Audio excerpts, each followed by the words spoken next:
এই রোগ কোনো কিতাব দূর করতে পারবে না। নবীর বিরুদ্ধে যারা গিয়েছে তাদের কলব মরে গিয়েছে, পড়েন না নাউজুবিল্লাহ। ওই নবীজির মিলাদ দিয়ে এত বেজার কোথায় আপনার? এত আপত্তিকর প্রশ্ন এসেছে যে হুজুরের এই মিলাদুন নবী কি ঈদ বলা যাবে কিনা। আমরা প্রত্যেকটা জুমার ভিতরে বলতেছি যে এটাকে কেন ঈদ বলা যাবে না।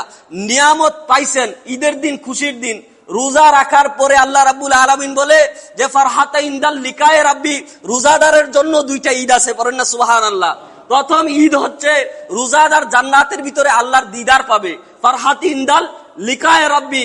এরপরে 2 নাম্বার ঈদ হচ্ছে ফারহাতি ইনদাল ফিতরি, সারাদিন রোজা রাখার পরে ইফতারটা যখন আসে, এটা খুশি না বেজার? এই খুশিটাকে আমার হাবিব সরকারে কায়নাত ঈদের দিন বলেছে, পড়েন সুবহানাল্লাহ। তো তারা কোথায় কোরআন পড়ে? আমরা তো সবে শুরু করেছি মিশকাত দিয়ে।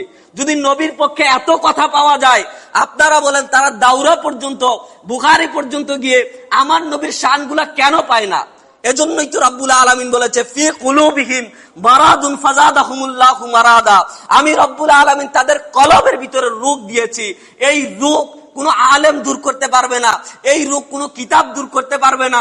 নবীর বিরুদ্ধে যারা গিয়েছে তাদের কলব মরে গিয়েছে, পড়েন না নাউজুবিল্লাহ। আমার ভাইরা, নবীর শান বুঝতে হলে কলব জিন্দা রাখতে হবে।